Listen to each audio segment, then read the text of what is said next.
This is Jordan's Cocktail Hour, and I'm your host, Jordan Soul. This is a show for, about, and by LGBT asylum seekers and refugees in the Netherlands, made by COCLimburg. COC is our national LGBT rights organization, and Cocktail is the name of our project for this very special group of newcomers, who I like to refer to as family. However, anyone else who wants to join us today is welcome. Recorded in COCLimburg's Café Rosé in Maastricht. Once again, with my co-host and amiga, Scott. Let's get started. All right, welcome everyone. It's been quite some time since we were able to be here in Maastricht and do a show. I just want to mention that today's theme is Russia and the LGBT situation there. We have an interview with Aidar, and we have an interview with Julia and Tara, and we have a special piece about the GGD and what the GGD does, our health department, with Joelle. So welcome everybody. It's been a really long time. I'm so sorry. Hi, I'm really actually excited to be back because it's been a while. Yeah, it's been a kind of complicated few months. But what's going on? What just happened? What just happened? You know, I looked back at one of the last episodes that we did here, and I said we'll be back to do another episode soon if nothing else happens. But sadly, some things happened. First of all, I had Corona right after our last episode.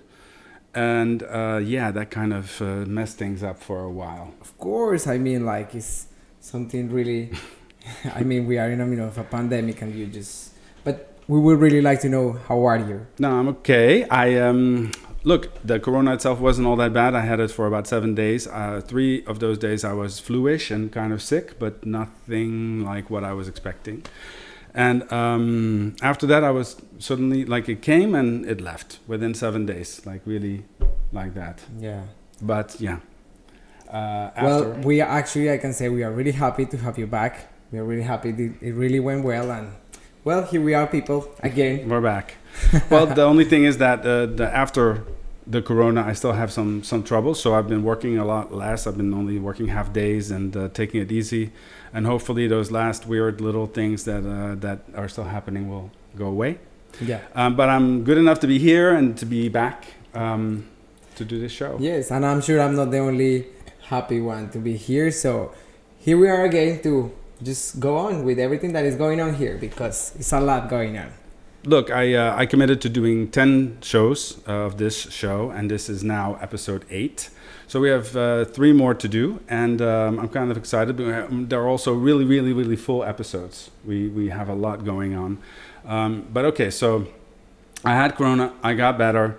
The same week we had a suicide, and my friend Orlando died. So it took me a while to kind of recover from all of those moments. And we will talk more about Orlando on the next episode. The suicide was really, really, really a sad moment. I tried to still stick pieces of that in the last few episodes so that people could understand what happened and the funeral and all that stuff. Thank you to Sandro. Thank you to COCLimburg for arranging the funeral, and we are very sad about it.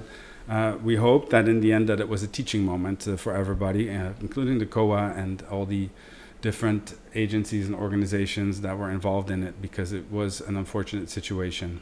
So that's all we can really say about it. No, yeah, and it's very important to see that actually happens, that mental health in this group is very important. Yes, and we have also talked about it a lot, to say, yes, like, mental health is important. If you feel you're not doing okay, to go and get the help, talk to me, talk to anybody, and we will see what we can do for you, because that's really the most important thing, is to be okay. And it's actually something that is been happening, like, at least, yeah. I think because of Corona, everything that was a problem before has gotten worse. I mean, it's kind of the way that it is in the world, but the as it says, are fuller. People are waiting longer, and they're all together in the same space much longer than what's really humane, I think. And that also causes a lot of problems that weren't there before. Yeah, actually, as I saw in the group, there was another member of the group that just died, but not as suicidal, but also. Well, they're just regular people. in the end, that we're all just people, and things happen. People die. People commit suicide. People have terrible things happen to them. We just hope that after Corona is gone, that we can go back to our meetings, to our events, and at least get everybody together. Contact is very important. So, okay, let's get all that out of the way. It's been a few months, but we're here, we're back. We're in Maastricht. It's spring. Yes, actually way much better weather. That is very important. Yes. And without Corona. That's good. Let's skip the Corona for the moment. Yes. So, okay, I tried in all these 10 episodes to cover as much about our group as possible, because the group is really, really huge. I said somewhere else that, we counted one time like 50, 55 different countries, different places in the world where LGBT refugees and asylum seekers come from. I think that people have a preconceived notion of when you say asylum seeker that maybe, I don't know, like they're only from Africa or they're only from a particular place. And one of the places that I find that people find really surprising is when I mentioned that we have people in the group from Russia or other East Bloc countries, while the group is really, really big. And the situation in Russia is really, really, really bad. So we have a new member sort of in our group, last 2-3 months, Aidar. What's interesting about that is that he's not just an LGBT asylum seeker, he's also a political asylum seeker, which is a whole nother it's a big Oprah deal. show. So we wanted really to highlight also Russia today and the big problems that are happening there. I think a lot of people also might know about Navalny, and as we are recording this today, there's a lot happening in the news around Navalny. He's like the opposition leader who is in all kinds of problems. So I don't know by the time that this goes online what will have happened with that situation, because it changes really fast. But Aidar was nice enough to talk with us. Yeah, he was really nice and very informative, and it's really important to see that it's happening in Russia. Like personally, I didn't know anything about what was going on with the LGBTQI community in Russia. A lot.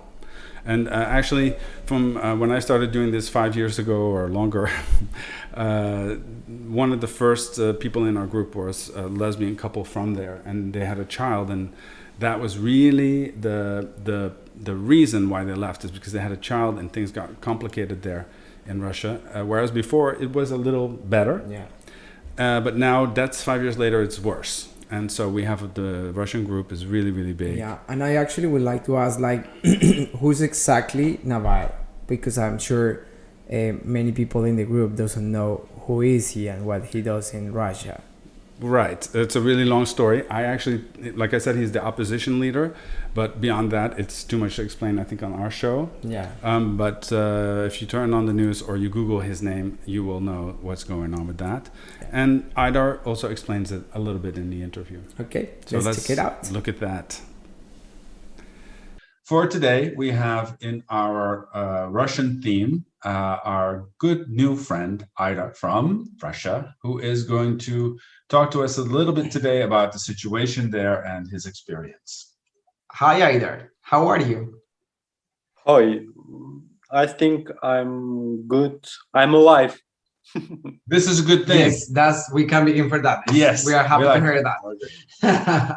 So, tell me, how long have you been here now? 3 months. Oh, it's very new still. Yes, you just got here. So, tell us what made you want to leave, Russia.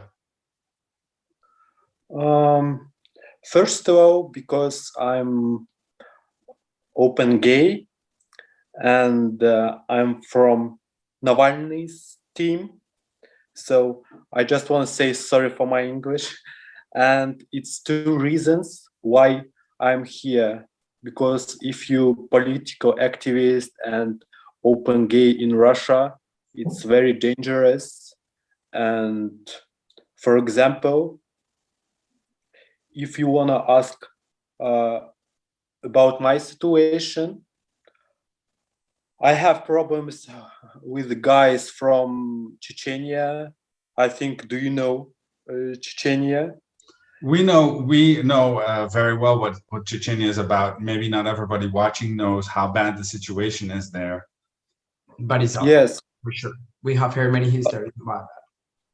yeah, it's a real problem for Russia, for Russian gays, for Russian political activists, because today Chechnya, guys from Chechnya, it's like moral police, and Putin support this regime. So it's very special place in Chechnya. We have special prisons for gays, and right now it's not only problem for Chechnya. Bad guys from Chechnya, they looking for gays in all Russia. For example, I'm from Tatarstan, Kazan. It's center of Russia, and I met guys from Chechnya, and they said if I stay in Tatarstan, in Kazan, it's problem for me. So maybe I will be dead. So But when you say there are bad guys looking for you, what do you mean by that? They're looking for you to do what? looking for, because I'm open gay, and so they don't like when you very active person, if you talking about LGBT rights in Russia, in media, in TV, and if you popular political activist, LGBT activist, bad guys like Chechnya guys, they just can come to your house, and you can be open LGBT activist.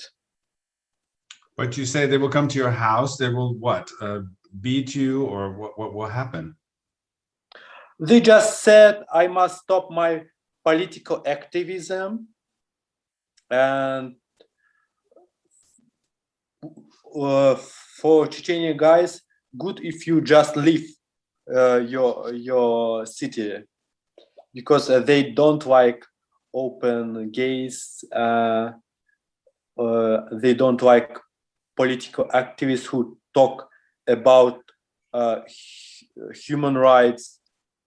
Right. So What's also good to know is that your case, usually in our group, we're talking to people only that are asking for asylum because they are LGBT, but your IND case is more a political case of asylum, correct? yeah, because in Russia I was part of Navalny's team, and I still support him, of course, because he's my leader, and I think he is the real president of Russia, not Putin, because a lot of Russian youngers and young persons, students, schoolboys, they, of course, they support Alexei Navalny. And in my city, I was his soldier, so and I was really active. I talked about Navalny's program, his ideas, everywhere. Well, I think we all saw on the news how Navalny, what has happened to him in the last whatever year, and how he was poisoned on the airplane, and then he went to Berlin, and then ended up going back, and what's happening now, that he's like basically in a, I don't know, would you call it like a concentration camp? Yeah, after this situation, in last year, a lot of people who support Navalny right now, they must leave Russia because it's dangerous. A lot of my friends are sitting in prison, or they are immigrants right now, or some people are just dead. And of course, you can't steal political activism because it's dangerous. If you don't support Putin, it's dangerous too. You must love him. Yeah, You can. we really have heard a lot about it, and it's really brave of all of you guys that really are like against to the law and the communism in Russia, because it's really brave to do that, and really, I'm glad you're here because it sounds really hard. And Yeah, how are you feeling in the procedure here in the Netherlands? How is it going in these 3 months? I feel better. So I just want to say again, sorry for my English. I need a lot of practice. But yeah, of course, I feel better because Netherlands is a good place for LGBT refugees because Netherlands respect our rights. So, and of course, we know it's first country who I just want to say about Yes, so for the yeah, LGBTQ plus sorry, community. thanks. You help me. Yes. Thanks. Because I'm worried about my English.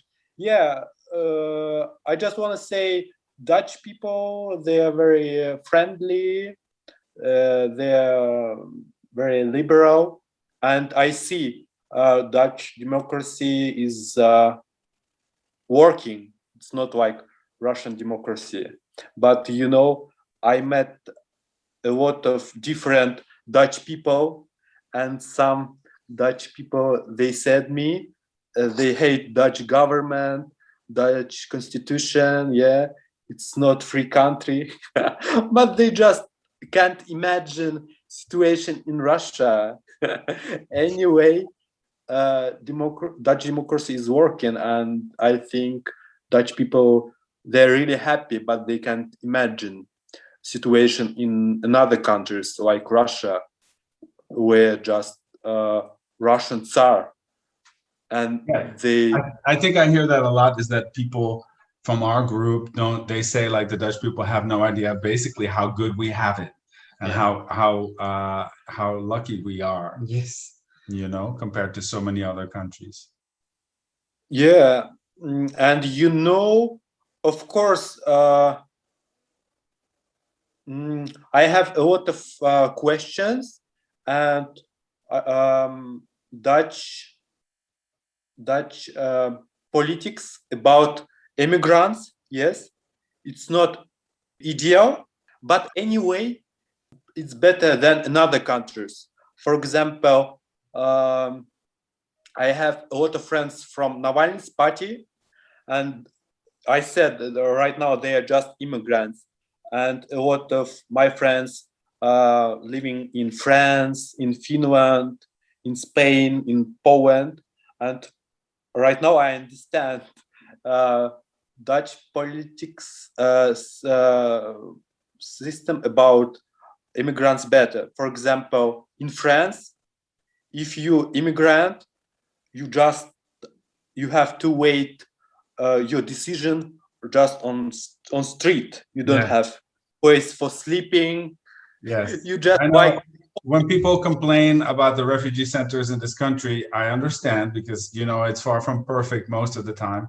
But I also like to remind people that in countries like France, you can ask for asylum, but you have to wait in the streets until you get your answer. There's no as it says or COA or somebody to give you money or to help you Yeah, with you food. need to just figure it out by yourself, and that's So it's a difficult balance. That's something else. Yeah, is the glass Yeah. half full or is the half empty? You know. And it's like just homeless. I have some friends in France, and they just waiting for decision on streets or near the sea. You know, maybe 2 years. And for me, it's very strange. And of course, Netherlands better. Well, thank you. We appreciate that. Absolutely. But still, it can be quite challenging. I guess in a way, your process went really fast because it's a political asylum request. For some people in this group, they wait years and years. So, you know, it's never the same for anybody. And we have to support everybody in their own journey, depending on where they are. Doesn't matter. We're glad that you're here and that you are now safe. I really hope that, I was kind of concerned about asking you to do the show because I don't want I want you to be in any danger or get into any problems. But yeah, as far as I know, you're good here and you got your Yeah. status for the moment. Aida, we would like to know if everything goes well here. Are you thinking and keep going as an activist and keep supporting the political party that you are part of in Russia? I'm thinking about this right now. I don't have answer, but because I'm new here, and right now I'm just trying to understand some Dutch rules, how I can go to doctor, how I can buy something. For me, it's a new reality. And anyway, I just want to say I need time, but of course, I just wanna continue my activism, and I still support Navalny right now. He is in prison, and I talked with a lot of friends about new meetings, about new political campaign about his freedom. He must be free, and I help him like with my Facebook, or with my another channels, and I talk with a lot of Russian people about this situation, because a lot of Russian people, they really don't know real situation in Russia, because Russian Putin's propaganda is very strong, and only young people knows about Navalny, but people like from Soviet Union time, with Soviet mentality, they don't know real program, Navalny program, and his ideas. And right now I just help my friend from this party. Yes. Well, I think in a way, doing this interview now and talking about it is also a bit of activism in itself. So Yeah, and it's already brave. Yes. I mean, like, not everyone sit here and just talk about these kind of issues. Yes. So really, we're really thankful that you joined us today and gave us another piece, because we have such a big group of asylum seekers and refugees, and a lot of people assume that they are only maybe from Africa or whatever. But we have counted one time, we have people from 52 different countries. And I think that Russia is not always the first country people think about if you think about asylum seekers or refugees. So I wanted to highlight, that as well. Yes. Thanks a lot, Haidar. Thank you so much, Haidar. I'm sorry for my English. Your English is great. It's okay. And it will be better. You are just 3 months here. Like you'll get it. Yes, for sure. So anyway, thank you so much. And we really hope that you are safe here now and you can start your life, get your house, and then think about the activism a little bit later. Yes. The best energies for you. Bye-bye. Bye. Thank you. Okay, so that was Haidar. We really, really appreciate him coming on, because what I wonder about and worried about from the beginning is, will this have consequences for him? Speaking so openly about everything. Of course, even though the Russian people that is here in our group, they don't want to talk because they are afraid. I mean, I do understand that they are afraid to talk openly about being gay. And I'm glad you brought that up, because actually I wanted to do a show about Russia from the beginning. Actually, it was on my list of topics, and I must have asked about 20 or 25 people in my Russian group, and really nobody wanted to talk about it. Part of it was also a language problem, is that a lot of our Russian group doesn't speak English.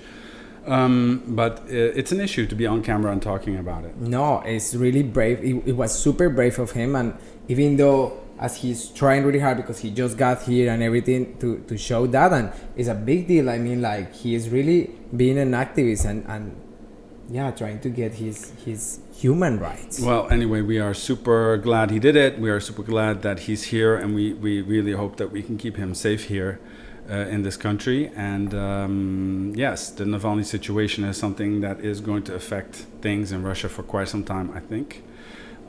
So anyway, to break up our Russian theme a little bit and get to our sort of educative section of the show. Yes, this is very important.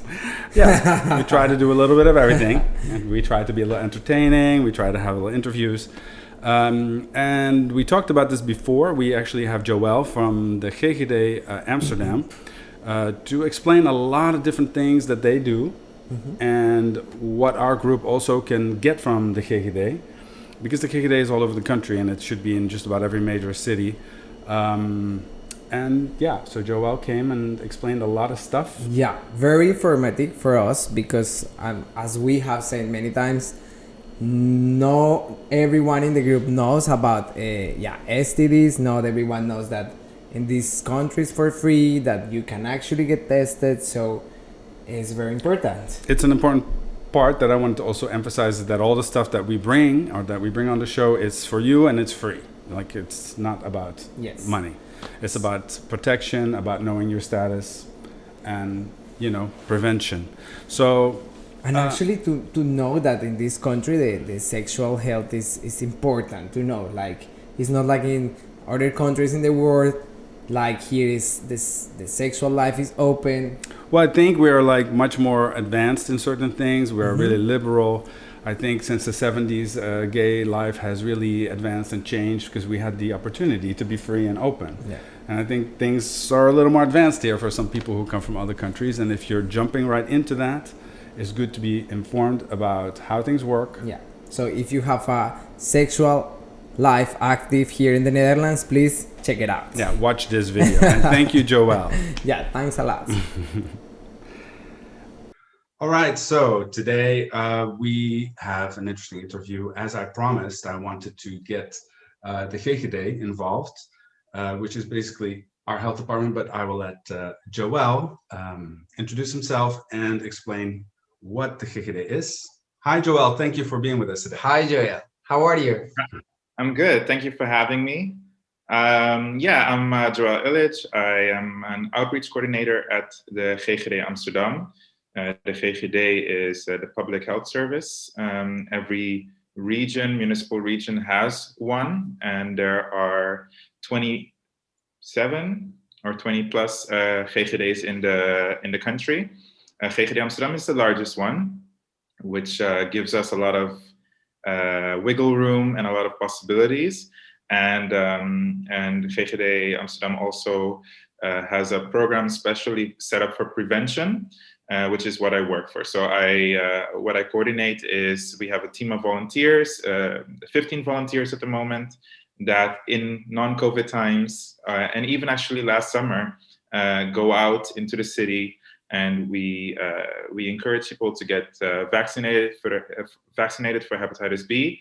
And also we do testing on site. So for example, we could be in a bar or at a sauna, or we're sometimes at parties, and then sometimes we offer the testing. Sometimes we're just there to give information, to hand out condoms, flyers, to have a talk with people for any questions that they have. And in episode 5, some of you may have seen our colleague from SOA-AIDS Nederland, Marvin, who was talking about the sexy side parties or events that they host. We were also there, or were usually there, to offer the testing and the vaccinations. So, and besides that, for LGBTI plus people, newcomers, we also sometimes go to the AZC here in Amsterdam. Because the GGD, or the Public Health Service, is regional, we only operate within our region. But as I said, every region kind of has a GGD, and some can do more than others. Oh, that's great. Yes, great. And I wanted to also say that when we did our party, we also had the GGD, to do the hepatitis B shots Yeah. and give out condoms and information, which was really, really great. The people watching, some of them are familiar with these things, but some people are just here like maybe 1 week. So I tried to... Exactly. I think it's very important for the people that just got here, that they just really want to know what is GGD and what services can you offer and how can you reach you? Like, what is the way to reach you when you are in the assay and when you don't know anything about it? Yeah, well, the GGD offers a lot. I think important to know for what my department does. We offer free testing for STIs, so sexually transmitted infections. And if you are MSM, so men who have sex with men, and it's judgment-free, it is anonymous, so you don't have to really give your real name. You can give a pseudonym if you want. The only thing you would have to give is some form of contact information, like either a telephone number, mostly a telephone number, so that you can get a text when the results are in, which you check online. So you technically don't really need to give your email address even. And when it comes to the vaccinations, what Jordan also mentioned, that is also for free for men who have sex with men. And that is an ongoing thing. So even though there's COVID, you can still come by every Thursday. You can come by to the third floor of GGD Amsterdam, or you can, for example, make an appointment through the website man.man.nl, and you can see there for every GGD appointment slot. So in your region, even if you're outside of Amsterdam, you can go to man.man and make an appointment to get your shot. All of those services are for free? They're all for free. It's all for free. Yeah, the GGD is publicly funded, so it's funded by the municipality and it's funded by the national government. So that's why we don't compete against each other. We each have our own region, but we're not a commercial entity. So we don't ask money, with exception of a small contribution for PrEP, €7.50 for 30 pills. But for that, you get all your tests for free, so including the kidney test, which people have to do, and the PrEP for the $7.50, so the pills themselves. And I understand that some people may not, I don't know what the English word for it is, but maybe are uitgeprocedeerd. Consult, if you are at the GGD Amsterdam, I cannot speak for other GGD's with that, but consult then with the doctor, see what they can do for you, because sometimes we do find ways to at least get you the pills, even if you don't have a bank account, for example. I know this is an issue. That's great. Yeah. I actually didn't know that. And it's a common question that I get a lot from this group, because some understand what is PrEP, for instance, but not how to get it in this situation. Being in an AZC and out of procedure is even more complicated, because it's you don't have access to all services then. It's good to know. Yeah, it's really nice, because anyway, like, even though if you are in the process or whatever, you still will have a sexual active life. So this is really important. And we are really happy to have you guys working on it, because it's important. I do want to say that I think that depending on which region you're in, there are different phone numbers perhaps to contact the GGD locally. So it could be that you have to Google it, because I know, for instance, here in Eindhoven, there's a number that's just for Eindhoven to make an appointment. But most people... Yeah, well, I don't know how, I think for most GGD's, you can make an appointment online. I must say, because of COVID, a lot of GGD's are a bit overworked and understaffed. So it is still possible for most GGD's. I think almost all of them are open for regular testing when it comes to if you've run the risk for HIV, for example, or syphilis. So these are very urgent things, and you can still get an appointment. PrEP for the region of Amsterdam is still going ahead. I know for a lot of regions it's full, even though there are new spots. Not all GGD's are able to catch up, because there was a lag of when there was the first lockdown.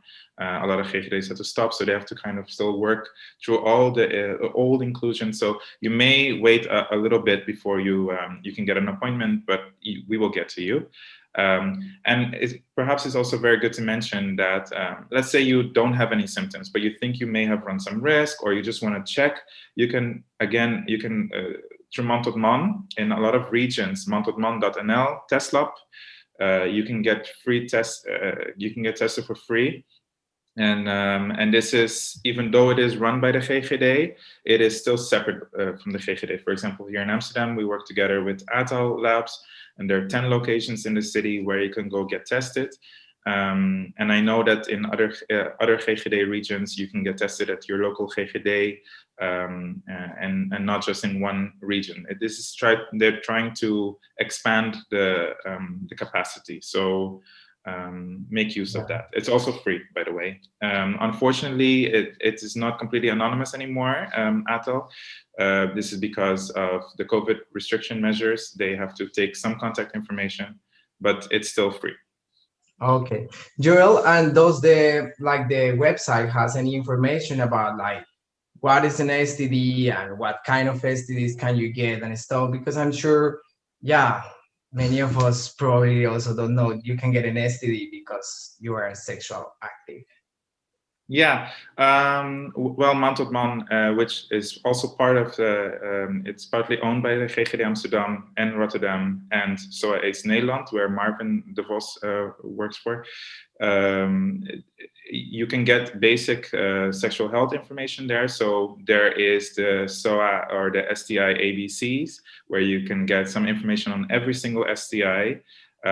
There's also every single type of prevention method that we have been able to think of for now is on there. So you can learn a lot already. And it's really a very informative website. It's a huge website with a lot of information.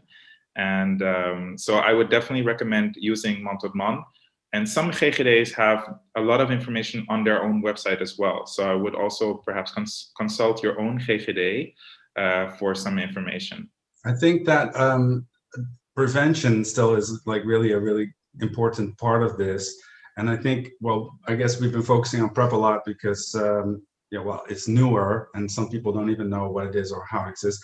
But maybe it's also important to focus on hepatitis B, and maybe you could just quickly explain, for instance, what is hepatitis B and how does a shot for that help? Okay. Yeah, hepatitis B is a virus which affects your liver. It causes a liver infection, and it can lead to someone becoming very sick. But luckily, it is easily preventable by getting 3 vaccination shots. These, again, are free through the national program. And if you would, for example, get your first shot, you only need to wait about a month before you get your second shot, and then about 6 months before you get your third shot. So within a few months, you can be completely protected. And it's a lifelong protection. So it's an easy, free way to actually eliminate one of these STIs from your list of potential STIs.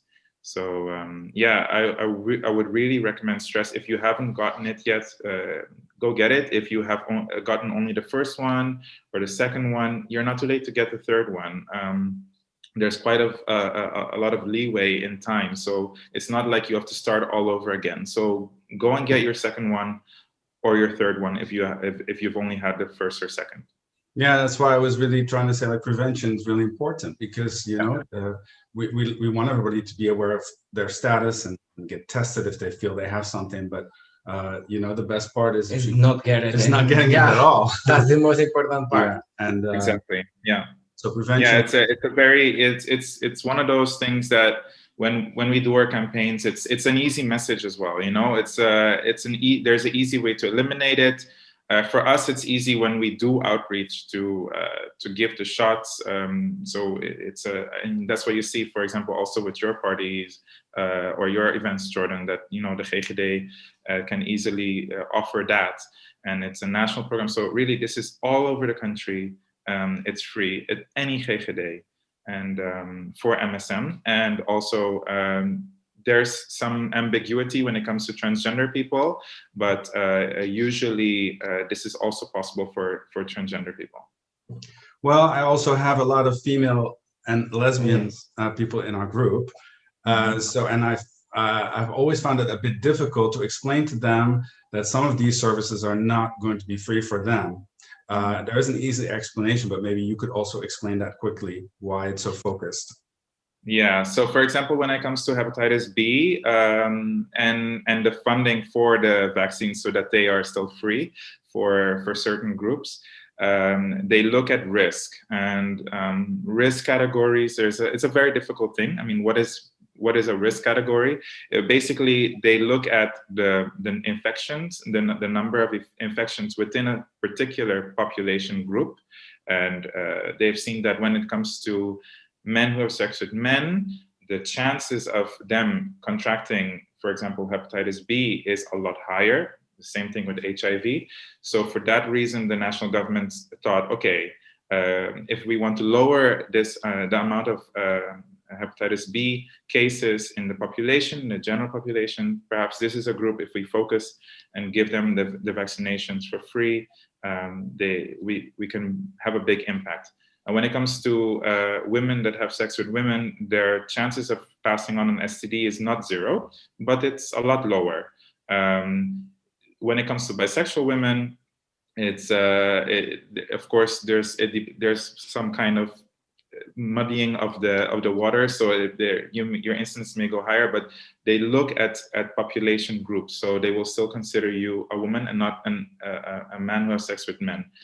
And then when it comes to transgender women, again, they look at population. That's why I said, that it's not always clear. Also within the GGD's, what is possible. We are trying to clear this up as well with the institution that is funding us for these vaccines. So, but usually we do offer it for transgender women. And also, it's also free for sex workers. So if you do sex work on the side, it doesn't even have to be your full-time job. If you're just doing it to make some extra money, you can get this vaccine shot for free as well. Yeah, and I think it's important to say that all of these services, like the vaccine, the testing, everything is very expensive normally. And this is free. So yeah. I mean, when I first moved here, I didn't know. I mean, I'm from Aruba, so maybe that's. I moved here in 2009, and I didn't know that certain things were free. And at that time, this program was not running yet. But so my first hepatitis B shots, the first two, I had to actually pay for them myself. So as a student, that's a lot of money. And I can imagine if you've just moved here from abroad and you're a refugee, or you're a newcomer, it's a lot of money. So indeed, if you can get it for free, and you can, make use of it. Yeah, that's. I do think, though, that because I have also so many women in my group from Africa or from various different countries, which don't really represent the general population here in the Netherlands. But for me, it's a really big group that I also think sometimes is at risk because they also have children or have had relationships with men. They don't necessarily fit in all the different hoekjes in the categories, but they still are at risk. But I do think that for those people, like the women who might not be able to get it for free from the GGD, there are options within the AZC itself. If they are concerned, I think that they can ask there for a shot as well. And I just want to emphasize that, because to me it's all the same, and it's all as important that everybody is vaccinated. Yeah, I must stress though, women that come from sub-Saharan Africa have a higher chance that they've already contracted hepatitis B in their youth, when they were babies or children, or that they've already gotten some form of antibodies from their parents, so from their mom. So perhaps it's before you get your shot, if you do decide, okay, I can pay for it and I will go, or I will get it somehow, you can get you can do a test to see what your level of immunity is. So it is possible that you're kind of already immune to it. But this is really mostly for the group that comes from sub-Saharan Africa. That's a good point. I kind of knew part of that, but I'd forgotten about it. So that's really good thing for the women to know. And it's also important to say that somebody that already has the antibodies doesn't need the vaccine anymore, right? Yeah. This is the reason why we actually take some blood when you do the first shots, because one of these blood vials is being sent to the lab to see if you are already immune to it. And then you will be called up, or you'll be notified by the GGD, and they will tell you, hey, you're already immune. So even though you've already had one shot, you don't really need to get a second or third shot because you're already okay. So yeah, if you have to pay for it, perhaps looking into finding out if you're already immune would be handy. But if you're from Latin America or from Asia or North Africa, the chances that you're immune is lower. So then perhaps, it would be more interesting to get the shots. Okay, I think that was a very informative. Yeah, I even learned some new things. Yes, always. So we are kind of out of time, but I don't know if you have anything else that you wanted to add yourself. I discussed it within the GGD, and they were also saying about COVID testing. That this is also something that we do. Marvin already mentioned in episode 5 about COVID testing of COVID and sex. I think this is important to keep in mind, some of these tips. And if you do have symptoms as a GGD worker, I would advise you to go get tested through the GGD. This is another thing that we can offer for free, and you do not need a BSN number or have been registered. I know that you can also sometimes get tested at As It Says, I've heard. But let's say that you are not living at the As It Says, you just go to check in, but you're living with a boyfriend or girlfriend, and you have some symptoms, go get tested at your local GGD. You can make an appointment at the national number, that is 0800 1202. And you can get tested for free. Yeah, we both had those tests. Yes. Some of us were positive, some of us were negative. So it's very necessary in our community, and thank you so much for your time. Yeah, really, Joel, thanks a lot. Welcome, my pleasure. We really appreciate it. Maybe on our next round, we'll invite you back because we are hoping to make another series later. But thank you so much for all the information. Thank you so much. Thanks for having me, and it's great that you guys are doing this. Thank you. Okay. Bye-bye. Bye-bye. So that was Joel from the GGD. What did you think about it? Well, I really think it was very informative. It's good to know that we can actually get some help with this group. And I think, guys, let's do it. Let's get tested. Look, I think the only challenge is sometimes, depending on what location you're in, like where in the country you are, that it can be difficult to figure out how to contact them. Actually, I think today with Jordan, we spoke about an important little thing. And is that if you live in the ACC and you don't have money for the transportation with your appointment with the GGD, they can help you with it.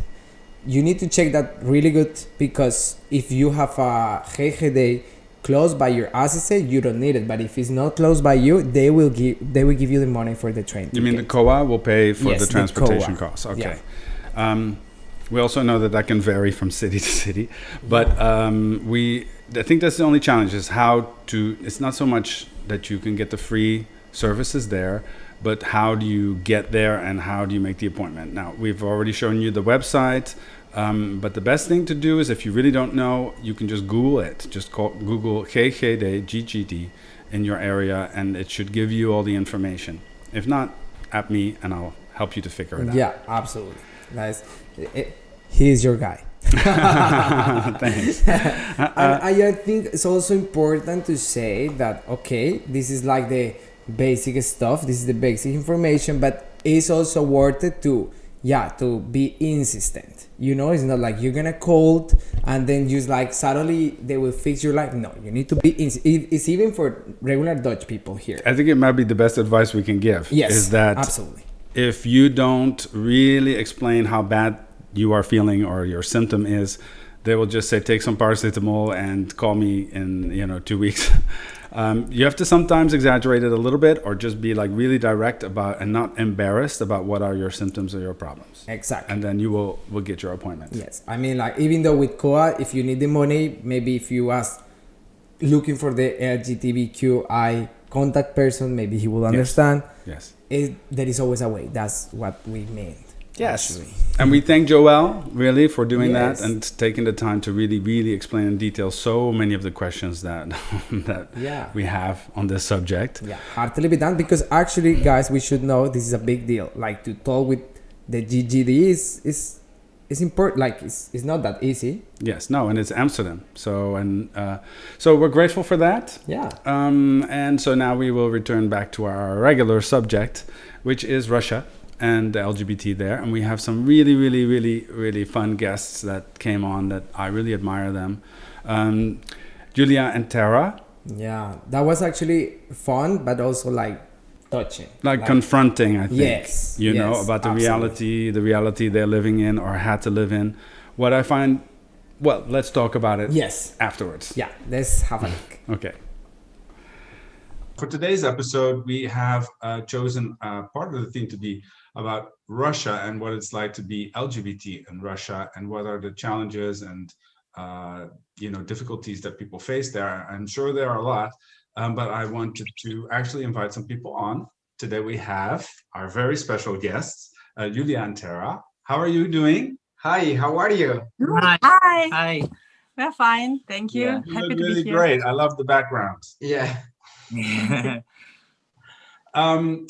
Like I said, I wanted to talk about what it's like to be LGBT in Russia, and clearly why you had to come here. It's maybe obvious to us, but I like everyone to know that it's not just people from Africa, or people from the Caribbean. Actually, it's the first time we're gonna talk about the Russian team here, which is really big. Yeah. So we're happy to see you here, and we can start. Yeah. So tell us a little bit about what it's like. Russia is a big country with a lot of diversity, a lot of people, different people living here. However, it's also a very homophobic, xenophobic country. For example, a few days ago, Russian President Vladimir Putin requested to decrease the number of migrants children in Russian schools. Imagine. Yeah. How is he going to do that? I'm wondering. So its level of xenophobia is too big. His predecessor and role model Stalin, back in first half of 20th century, destroyed many millions of people by execution, by terrible conditions in prisons and labor camps and the famine. At least 15 million of people passed through Gulag. It's Soviet prison system. The so-called zone culture was established.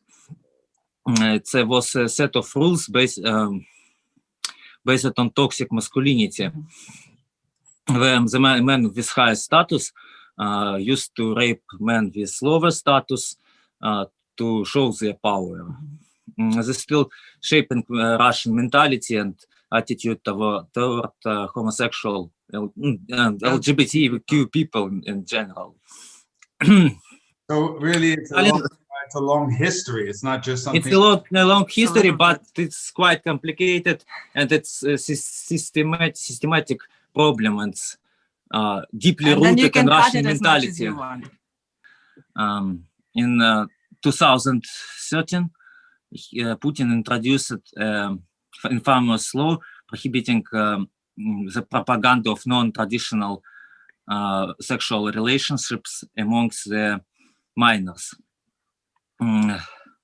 which used to persecute LGBTQ people no matter what they do.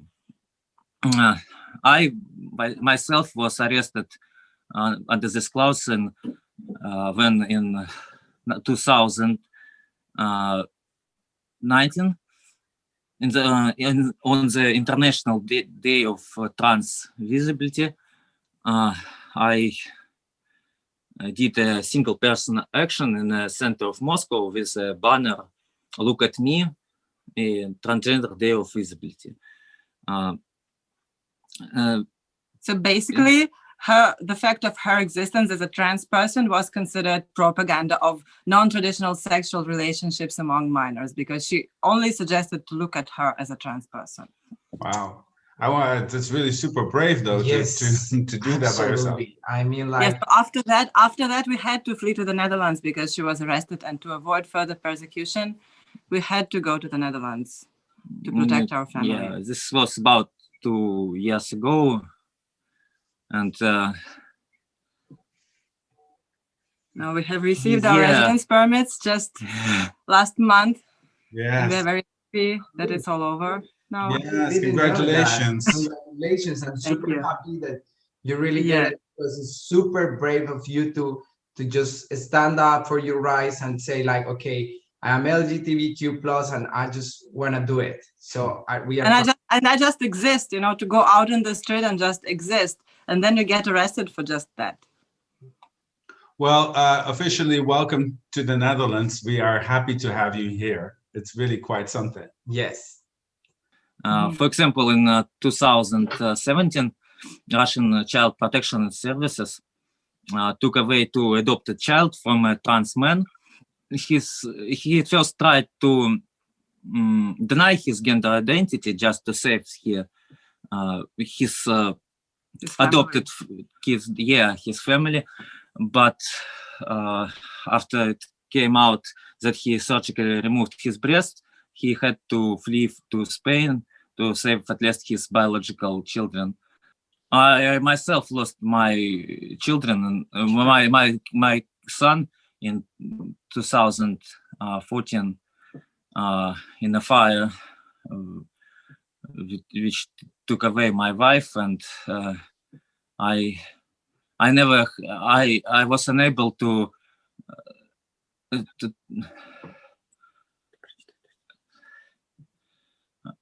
I just managed to save my son from fire, but I was unable to keep him because I have no parental rights there, absolutely no rights, and my wife's parents, who had legal rights to the child, didn't want to accept me.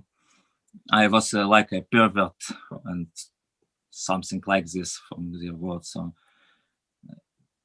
no, it's clearly that they of course, as we can see, they don't have the education to manage with all of the subject that and is not legal, so it must be really difficult for you. Well, I think it's also different when you're making a choice for yourself as to making a choice that involves children. I think when you are involving children, it makes everything so much more difficult, and those choices are so complicated. So yes, they know it so well. The government in Russia, they use it against people all the time. It's one of the very popular, situations why people flee from Russia, LGBT people, is because they're just afraid that they will take away their children when they find out that they're LGBT, because it happens. Because it's very risky there. Yeah, it's a way. It's a very easy way to put pressure on people. We know several families from Russia who fled to, so it's a quite popular motif. I think the first lesbian Russian couple I met about 6 years ago, this was exactly the situation. They said they had not gotten into too much trouble yet, but they could feel that it was getting worse, and they wanted to, above everything else, protect the child that they had.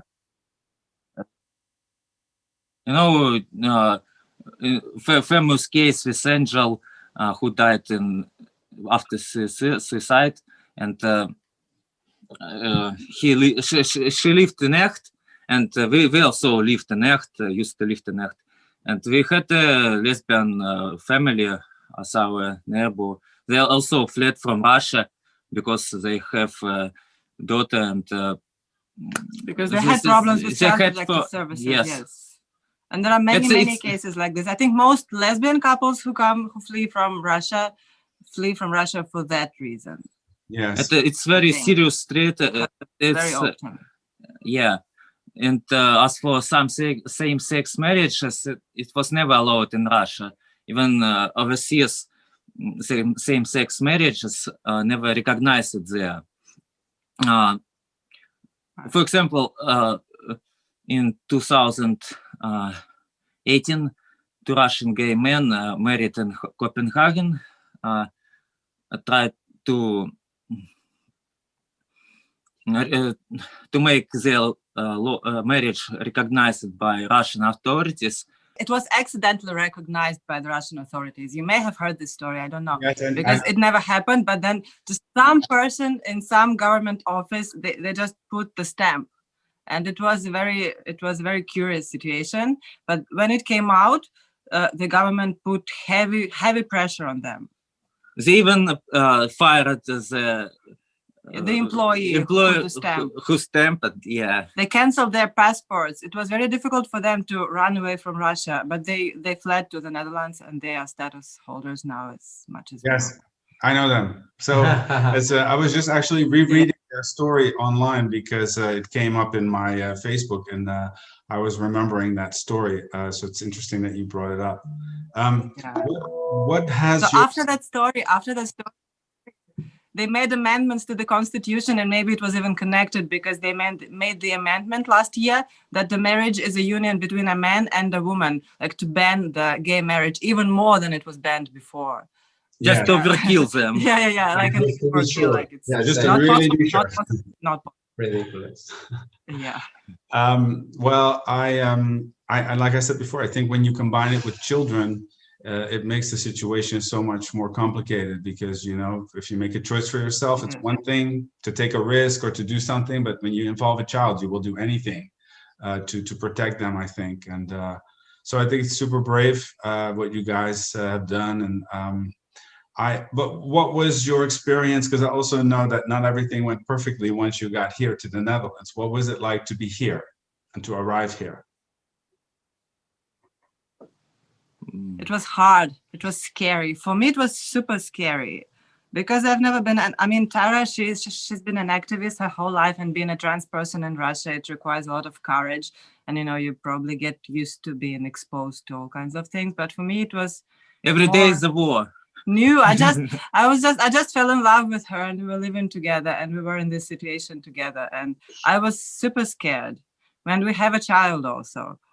So, and we came here, we didn't know what is happening here. We heard that it would take us maybe like 2-3 months to get our interview and all, but then, you know, everybody knows what happens next. Then it's never 2 or 3 months, and we had to wait 2 years, almost 2 years passed until our procedure. And it was a lot of stress, and then Corona, and then everything, and we were moved between different camps. Yeah, and we went. We were forced to move from Terapel to Balak.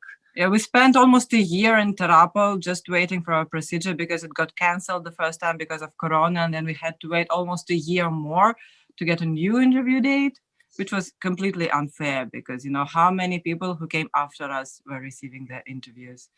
Yes, that happened to a lot. And there was a lot of depression, a lot of frustration, a lot of stress, and just crazy mental load, to be honest. And now it's all getting better because we have our residence permits, but still, we need a lot of time to recover, I think. When they were moving us by force here to Balak, they actually threatened us. They threatened to put us into detention and to take away our kid from us just because we didn't comply with their orders immediately to vacate the room like in 2 hours. And yeah, that's why I was asking you what your experience was like here, because I know about that story and what Sandro did to help you both. It's very, very traumatizing. It's very traumatizing when you run away from your own country because you don't feel safe there, and then you come to the country and you hope that you will have a new life here, a safe life here, and you just get into some deep shit and you're not even sure that you will ever get out of it. I was so desperate last year. I almost lost hope that it will ever come to an end. Yes, I can totally understand that. And I'm really glad that, you know, in the end you got your status. And I think for all of you, it will take some time, even after you get your place and settled and jobs and whatever, to completely let go and to start to relax a little bit after all these traumatizing experiences, first in your own country and then also here. I'm really sometimes really just so angry about it because I feel like you've already gone through enough, and I feel like if you come to this country, you shouldn't be subjected to more traumas. That's the last thing we want to do in this country. Yes, and absolutely Yes, no. exactly. Because when people flee their own country, it's most of the time it is because they are in an impossible situation, because it is already like more than they can bear. So they're already in a situation when they cannot take any more, but then they have to take more and more and more and more. Well, it shows how incredibly strong you are. I think also what's weird about it is that at this time, of course, we have Corona, which has turned everything upside down, but also the IND is 1 or 2 years behind schedule, and those two things combined is making for a situation in the AZCs that was not there before. You know, people are just having to wait so incredibly long that you get these strange moments that, you know, what you've experienced. I don't think it was like that before. Yes, exactly. Yeah. A lot of confusion of Corona, a lot of it. Yes, I mean, of course, it's turned the world upside down, not just the immigration process, but it's made it really something that was already really difficult, 1,000 times more difficult. But I'm just thrilled that you have your status. And do you already know what is your gemeente or not yet? Oh no, we are now fighting to get something appropriate, because just putting us in Balak was a very strange decision that is probably based on Corona and all, because it is like, it's not right thing, because it's not the right place for us. There is nothing here. There's no community. There is no way to integrate. So we are right now in the process of trying to, you know, get a... No, but I'm sure it will become better, because really here we have a big community, and I'm sure you will get know all of it, and you will really enjoy it. But do you have any plans, like, well, now that is everything becoming better, let's say very slowly, do you have any plans to keep going as an activist here, or what are actually your plans from now on? Yes, now I feel we have to do it now. I mean, Taras has always been an activist, but now even I, after everything that's happened to us, I feel that we have to do it. It is our duty to share some knowledge and to share something. Exactly. That's why I felt that I wanted to invite you, and I have another guest that's from Russia that I want to invite, because I think a lot of people know Russia is not, you know, that it has its issues and problems, and probably not the best place for LGBT, but I don't think people here or in other places of the world really fully understand how bad the situation is there. And for sure. They think that Russia is such a big and powerful country. It must beautiful be country with at least progressive in some ways, but no, in terms of legal and government system and the mentality, it's completely backwards. It's not, and it's getting worse every year. Right now, when we had some really hard times here in the Netherlands as asylum seekers, but every time we were reading news from Russia, we were like, oh, so happy that we are not there anymore. We really get you, because we all have that feeling in this room. Believe me. Sometimes it's bad, but it's still not as bad as it was there. It's like, you know what? Yeah. No, I think it's great that you still want to be an activist, even though you're in a better place and more privileged position than people that are in your country, because I think it's really important that you get the word out there, the message out there to everyone. What is happening there is really bad. Yeah. Okay, it was really nice to meet you guys. I hope you like it. I hope that you will soon get a nice gemeente, a nice place to live. Please keep us updated on that, because we're really curious to know how you will settle in. And we wish you lots of luck and a more relaxed life starting soon. Yes, we send you the best vibes. Yes, and you're totally adorable. Thank you so much. Okay, bye-bye. Bye. Well, that was our couple from this episode, because I think it's so brave, so admirable to keep, like, first of all, it's like a love history to me, because they met in Russia, they came here together, they have a child. Like, it also showed to our group that it's possible. Yes, and we have women, we have transgender, we have so many things in that story. Yes. And the thing is that I find it just amazing that they survived all of that and came here. What I find terrible about it is that they had such a bad time here in the Netherlands with COA and with some with the IND, and that they were placed in that godforsaken place up north where there's nothing to do, no people, and for them to connect. But okay, they got their status, they're here, and hopefully, we wish you a really great life together here, and hopefully without so much stress, and that they can, live the regular life. And as we can see, we will have at least 3 more very brave activists for the LGBTQI. We imported them from Russia. Yes. Now they're living here. I'm sure they will do something in the future. But I hope for them first to get some rest and some... Yeah, absolutely. Like, to get actually their life together, because as all of us in this group, we just need to put it together. Yes. First get yourself together and rest. And so great. And I really feel like we had some interesting different perspectives. Like we had the political perspective kind of in both, but also, how difficult it is if you have a child mixed into that complicated situation. Really is something else. This is just a thing that you can't even imagine. First of all, that in Russia, that would happen. Well, I don't know if I can imagine anything happening in Russia, but I'm glad that people that are LGBT can come here and at least, apply for asylum and then... Yeah. And we really wish you guys the best. Yes, and thank you for participating. And I know it's a little bit of an extra risk, to come on and talk about all these things on YouTube. But we're grateful, and it helps to expand people's minds to understand what's happening in Russia and how bad things are there. Yeah, this also shows a little bit of support for our Russian group, because... Yes, maybe someone's watching it in Russia. Yeah, you never know. You can also share to your friends in Russia, because they may need some voice, let's say. Help, yeah. So, okay, that was already episode 8 for today. Yeah, thank you so much for you all. Really, we would really love if you leave a like, if you leave a comment. Yes. If you have anything to say, positive, negative. What do you want to see in the podcast? Not negative. Only positive. Yes. And yes, leave us comments, leave us likes, subscribe. And if there's anything that you want to talk about after this show, you can always just contact me on WhatsApp. Yes, we are here to support each other. Thanks a lot. Yes. Till the next time. Do. Bye.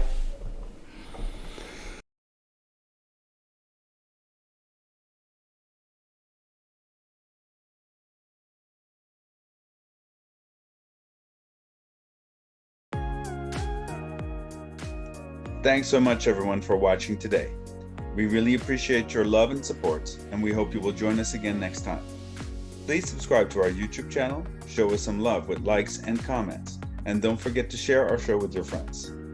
We want to especially thank the COCLimburg, COC Eindhoven, COC Netherlands, and Mika for the camera work, editing, and post-production, my co-host and amiga, Scott, and of course, all of our amazing guests. Thank you so much. Do you have questions, ideas, or comments, a shout out, or do you want to be on our next episode with a talent or to tell your story? Please do let us know. WhatsApp 061112090 or send us an email at cocktail@coclimburg.nl. See you next time.